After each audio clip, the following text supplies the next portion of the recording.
Air defense is at the very core of our support and has been being from the beginning of the war on. We will therefore continue to invest in Ukraine's air defense and counter-drone measures. And with our enduring action on air defense initiatives, we are inviting our partners to support projects in the area of air defense. Clearly, Ukraine's defense industry is powerful and innovative. It is worth investing in, and we will help turn creative developments into reality and make proper use of existing capacities. Germany is providing 400 million euros for the procurement of long-range drones. This helps Ukraine engage Russian logistic assets beyond the front line. We are seeing some success. There is a food shortage in Russia that affects the Russian military too. It's becoming increasingly difficult to Putin at home to sell this war as a success.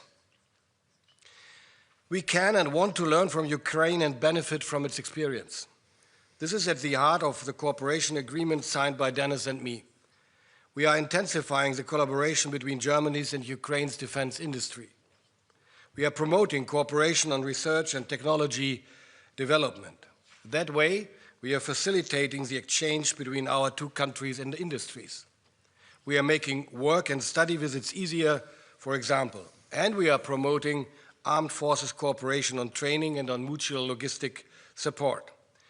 While this supports Ukraine, the knowledge and technology transfer strengthens our own defense capabilities as well. We are also launching a modernization initiative. Its aim is to increase the combat power and the service life of the land systems we already deliver to Ukraine. Major combat systems such as main battle tanks and infantry fighting vehicles are to be upgraded to comply with the latest standards. Those include new guns and innovative sensors. The upgrades will primarily be conducted in the existing maintenance in Ukraine. Ukraine's defense industry will be, of course, involved in this. This will be an investment in the long-term build-up of Ukraine's armed forces, and this means it will last even after a potential ceasefire. John Dennis, thank you for your very close cooperation. Close coordination with partners does make a difference. We continue to stand firmly by Ukraine. Thank you. Thank you. Thank you. Good afternoon, everyone. Today, over 50 nations came together in the Ukraine Defence Contact Group, a powerful demonstration of our broad and enduring support for Ukraine and their fight. Our mission remains as strong and as clear as ever. First, to ensure that Ukraine's armed forces have what they need to fight. Second, to work to secure peace for tomorrow. And third, to stand ready to step up still further. But until peace comes, Ukrainians, both military and civilians alike, continue to fight with huge courage. So our determination must match their defiance. Our support must match Putin's escalation, and our role as nations within the UDCG is to guarantee Ukraine's strength. In the last 8 months, in that period that Boris and I, Germany and the UK, have taken over the leadership and chair of the UDCG, the group has successfully raised pledges of over £50 billion for military aid to support Ukraine. For our part in the UK, we're spending more in military aid for Ukraine this year than ever before. In the last 6 months, we've delivered 85,000 drones to Ukraine, and Ukraine and the UK continue to deepen our industrial partnership. Through a new agreement that Minister Schmal and I have signed, we will now jointly develop improved interceptor drones and then mass produce them and get them back into Ukraine in the thousands each month. We are ramping up pressure on Putin, both military and economic, and the UK today has confirmed 92 new sanctions on Russia's energy sector, oil companies, and military supply chain. A secure Europe needs a strong Ukraine. But as we discussed at the meeting of defence ministers this morning, we've seen how President Putin's aggression is not confined to Ukraine. Drone incursions into Poland, violations of Estonia's airspace, election interference in Moldova. Deliberate or not, Putin is watching what we do, and he should be in no doubt that if NATO is threatened, we will act. He should be in no doubt we will stand with Ukraine for as long as it takes. Thank you. Minister Šmigaля. Dear colleagues, Secretary Hili, Minister Pісторіус, today we held the 31st Ukraine Defense Contact Group meeting. UDCG remains the most important platform for coordinating international military aid to Ukraine. Dear John, dear Boris, thank you so much for your co-leadership on that platform. Ukraine is committed to peace, but we all understand Russia remains the greatest threat, not only to Ukraine, but also to all of Europe. That's why we held to act together. We need to bold actions to increase pressure on Russia to stop this war. First of all, Ukraine must be strong on the battlefield. The Pearl Initiative is a high-value NATO mechanism that converts allied support into tangible capabilities for Ukraine. I am grateful to our partners from Sweden, Latvia, Estonia, Denmark, Norway, and Slovenia for announcing contributions to the new Pearl package, but today more partners join to these contributions, and we will see much more results after today's meeting, and we are so much grateful to all the nations.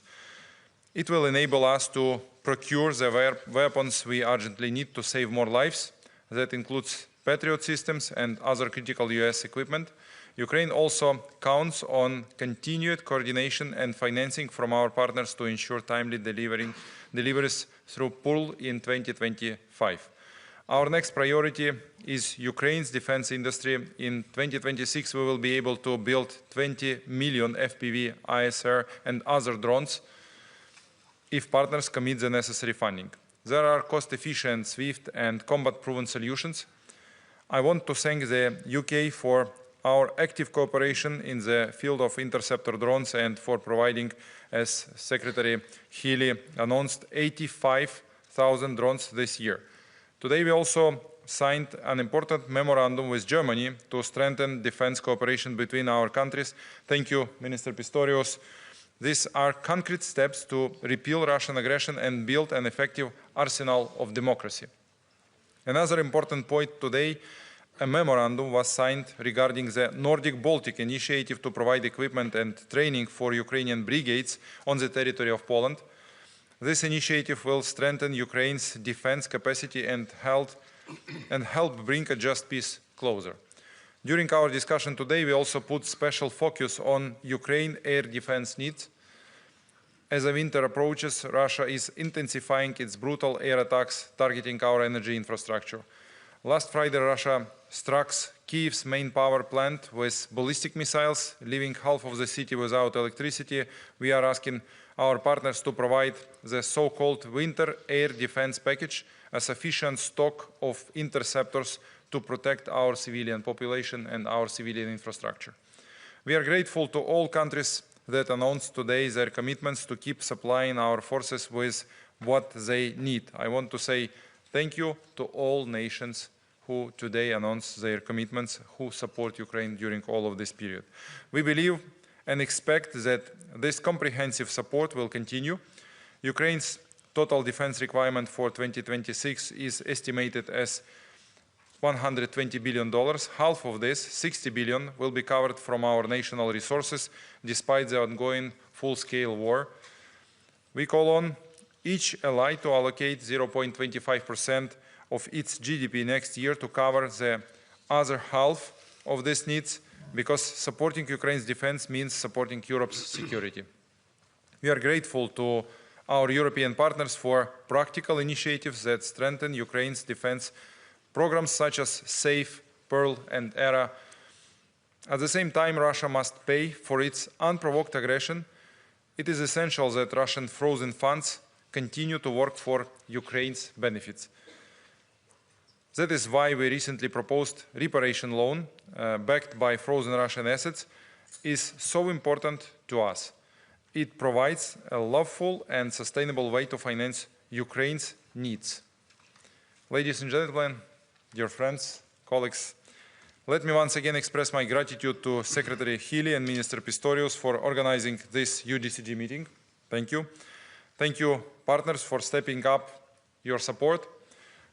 Peace in Ukraine must be just, lasting, and protected by international unity. Together, we are working to achieve it in shortest way. Thank you so much. Thank you for the statements. Now we have time for a couple of questions. Mr. Johnny Beale from BBC. Thank you. If I could ask Defence Secretary Healy, first of all, sorry, Jonathan Beale, BBC.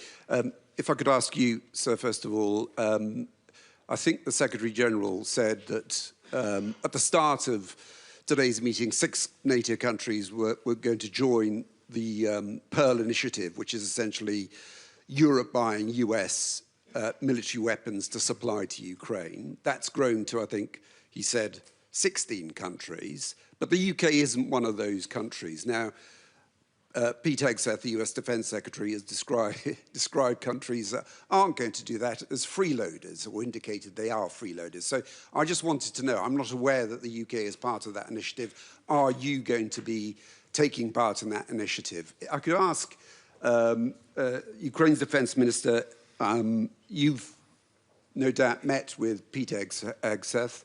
Are you any clearer as to whether the US is ready to supply Ukraine with Tomahawk cruise missiles? You made clear in your opening remarks that you wanted long-range weapons, and you made clear which weapons those are. Those are Tomahawk cruise missiles. Did you get any indication from the US that they are ready to supply those weapons? And finally, if I could ask you, Minister Pісторіус, do you sense a change in rhetoric of the US? Do you think that, you know, given where we were at the start with the first meeting with Defense Secretary Hegseth, where he was making clear that this was Europe's problem, that the US is now in a different place? And I think he said, Pete Hegseth, the US is ready to impose costs on Russia for its continued aggression. If we must take this step, the US stands ready to do our part that only the US can do. So do you think there has been a change? Thank you. Thank you. Shall I go first? Please, go ahead. Pearl is one way of Ukraine's strongest allies helping to meet their military needs. We in the UK are looking hard at the Pearl programme. We're looking hard at that with other European nations and nations beyond Europe. But we as a country are spending more on military aid to support Ukraine this year than ever before. We are meeting the requirements that Ukraine has said to us they need, and we, in many cases, are doing things that only the UK is doing and funding. So are you going to join the Pearl scheme? We're looking at the potential for the Pearl scheme. We're looking hard at that as a new mechanism, and we're looking at that with other European allies and nations within the UDCG beyond Europe. But we are, this year, spending the highest level of British military support on aid for Ukraine at £4.5 billion. So we discussed today successful results of deep strike operations, which Ukraine provide by our own drones, deep strike drones, and actually we count that we destroyed 20% of refineries on Russian territory, and it brings them to the deficit of gas and gasoline on their gasoline stations. We may see the lines of cars there in Russia, and we will continue such operations. It's absolutely operations in the deep of territory of Russia, directed against of the refineries, against of the infrastructure, military infrastructure, which brings additional money and brings logistics to support war in Ukraine. So it's very, I would say, humanity operations, because we are very precise in our operations and very carefully looks and plan these operations. But it's not enough to create pressure on Russia to stop this war, to bring Putin to the negotiation table. We need to do more. And it should be like a combination of sanctions, of deep strike attacks, of pressure on the front line. So deep strike attacks should be combined with deep strike weaponry, missiles of our partners. We discuss all types of deep strike missiles, but I think that concrete names and concrete data will announce presidents. So President of Ukraine and President of United States answering your question, or leaders of other countries if it will be other partners who will supply to Ukraine deep strike missiles for our operations to continue and increase pressure on Russia. Thank you. Thank you for your question. I think the baseline of the remarks of Pete Hegseth remains the same since the beginning in February, but still I heard, as you did, these last words of his sentence with very much interest and attention too. And I would read in that kind of change of perspective and approach, but not more for the moment. I can't interpret really what he did mean. Thomas Gutschka, FAZ. Thanks a lot for the question. First one to Minister Pistorius. We've heard before from Secretary General Rutте today that altogether 17 allies are now willing to contribute to the Pearl initiative. So far, $2 billion US have been committed. Can you give us an idea of the approximate amount of additional commitments done today? And a question to Minister Šmihal.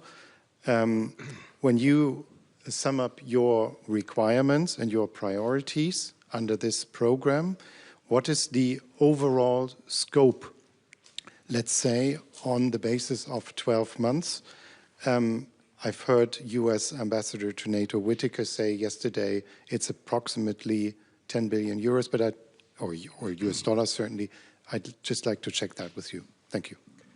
If I understood it correctly, we are talking about 3 billion euros left to be booked by member states, by partners and allies from Pearl. I don't know more. I don't know a total amount about that.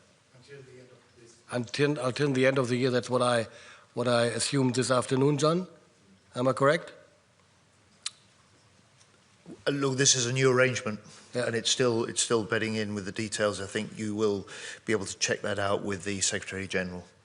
He's keeping a very close eye on the commitments that are made. So let me explain the situation. You asked me about scope, as I understand, if I understand correct. So economy of war. Russia spent for financing of their military goals about $150 billion per year.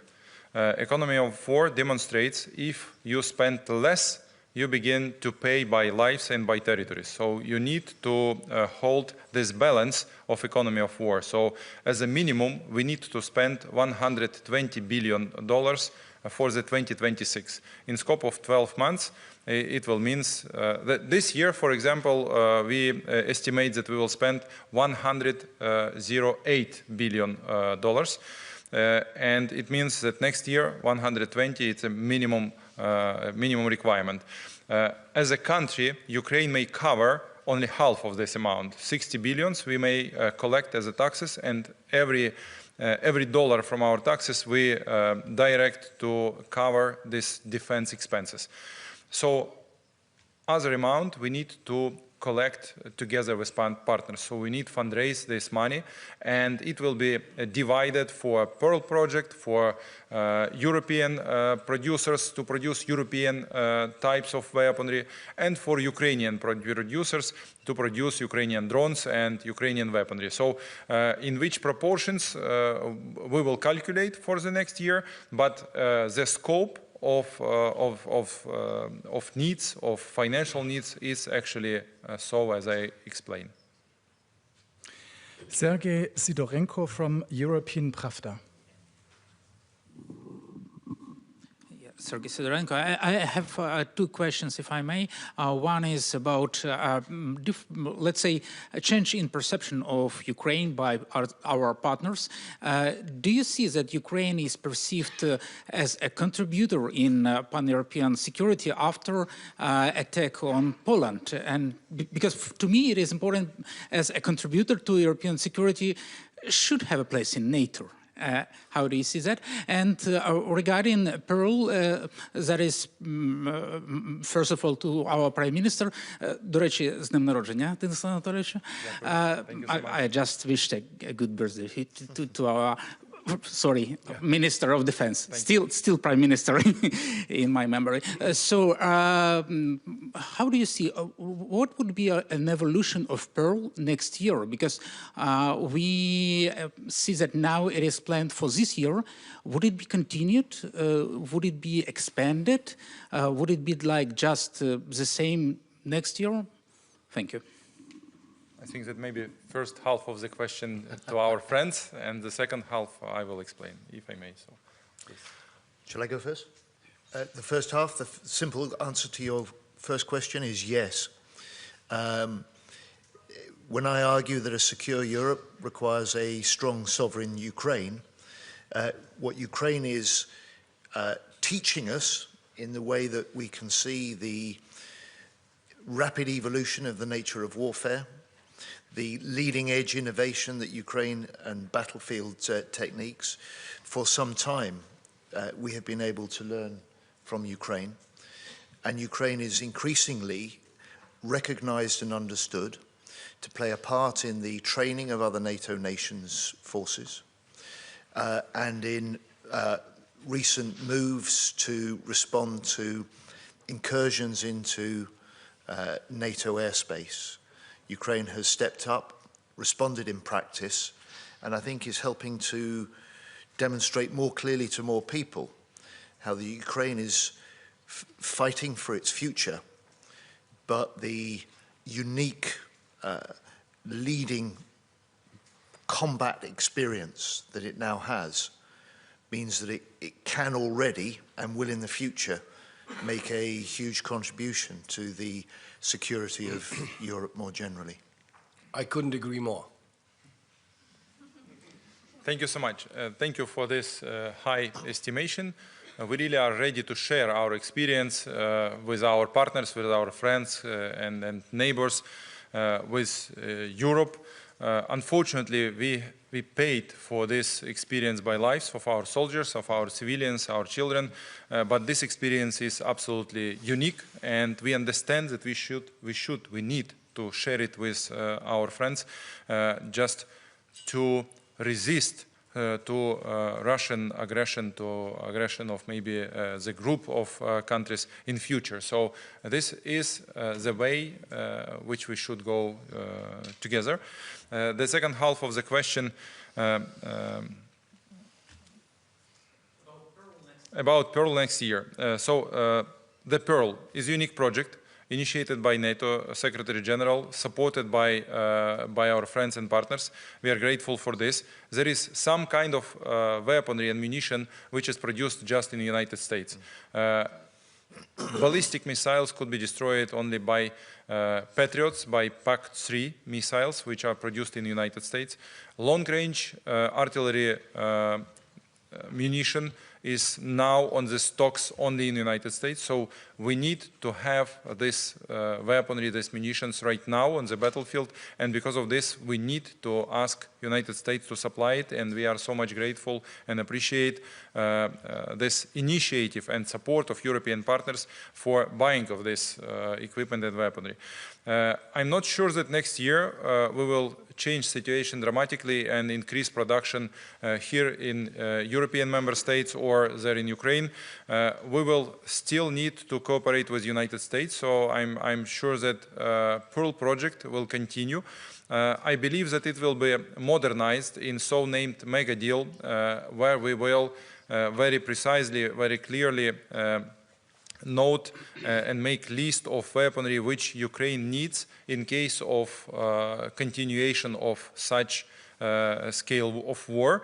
We will discuss this with our allies, together with our friends, with Europeans, and we will discuss this with United States. And I'm sure that on the level of our presidents, this, I mean, President of Ukraine, President of United States, this agreement will be reached, and there will be everything what Ukraine needs. And then we will look for the sources, what will finance Ukraine, what will support to finance our partners, European Union, European nations, non-European allies.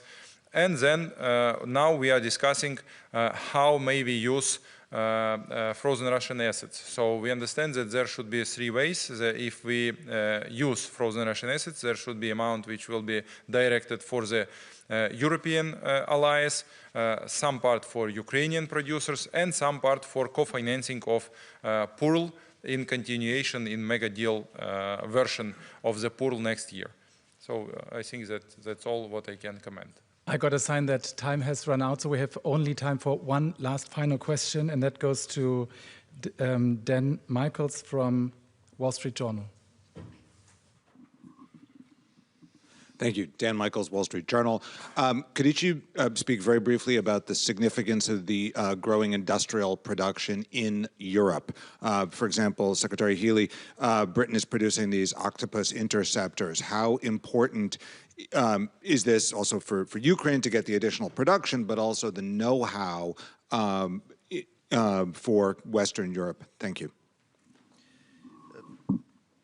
I think both Ukraine and the UK, and the new agreement that Boris has signed today demonstrates that we see, first of all, a support for the Ukrainian industry as an important direct way of supporting the Ukrainian warfighting effort. But this is also a way that we can combine, in the case of Octopus, it's a way of combining the innovation from Ukraine, the combat experience directly from the battlefield, with the modern design and mass manufacturing techniques that we can bring to bear from Great Britain. And in that way, we can supply at high volume the weaponry that Ukraine needs. We can also gear Ukrainian industry and Ukrainian companies to be able to service the Western market at the point of peace. And so that this is a way that we forge a closer relationship, but we also put the foundations in for the future beyond the fight for the point of peace. No, I fully agree. It's about creating a win-win situation. I mean, producing jointly, mutually in Germany, in UK, together with Ukraine defense industry is something we all benefit from. It is about using the experiences and learning from the experience of the Ukrainian armed forces and the Ukrainian defense industry on the battlefield, and all what they do learn there, we can learn by them. So this is just about creating more security for Europe in the years to come. So this is about a real cooperation for the future. Thank you so much. And two initiatives, built in Ukraine and built with Ukraine, which President of Ukraine initiated. So actually it means that in first case, built in Ukraine, means that you may immediately test everything on the testing fields, on the ground. Unfortunately, we have a war, and you may implement immediately all the innovations from the ground. So this is one benefit from this approach. And built with Ukraine, it means that conditions are absolutely more secure in our partner states. We may produce all needed volumes. It differentiates the risks that Russians will destroy something on the Ukrainian territory, production facilities, I mean. And it means that we together will implement innovations which partners has. As Secretary Healy explained, we may modernize our interceptor drones with new technologies and also increase the capacity of of this type of interceptors and weaponry. For example, there are different directions where we may cooperate. So, and we have different examples. We have German companies which are ready to invest and are investing there in Ukraine for repairment facilities, for production facilities. We also have very good examples when Ukrainian producers go to the European countries there on the European continent for production of weaponry in more secure conditions. So both approaches has benefits, and we implement both approaches. Thank you very much for being Michael, here. just a second. I just realized that we didn't give a female journalist the opportunity for a question, so maybe we should do that. So, do you want to ask your question? The microphone is coming. Yeah, hello, my name is Katerina. I'm from Kyiv Post. Tell me, please, what are the 3 key needs for Ukrainian armed forces today that was discussed after today's meeting, and how our partners react on this request? Thank you. So 3 main priorities: FPV drones for the front line, and FPV ISR drones to hold the front line. This is #1 priority. It's existential priority. The second priority is interceptors, drones and missiles. We ask partners for finances for producing of the drone interceptors, and Secretary Hili announced that we will produce one of the type of these interceptors together, and plus missiles to intercept ballistic missiles, cruise missiles. So we ask it from partners from Europe and from United States. And the third priority is a deep strike. And again, finances for the production of the Ukrainian deep strike drones. And the second direction in deep strikes, this is missile for deep strikes, and we discussed this. You may name, it's very famous names. We ask for all of this.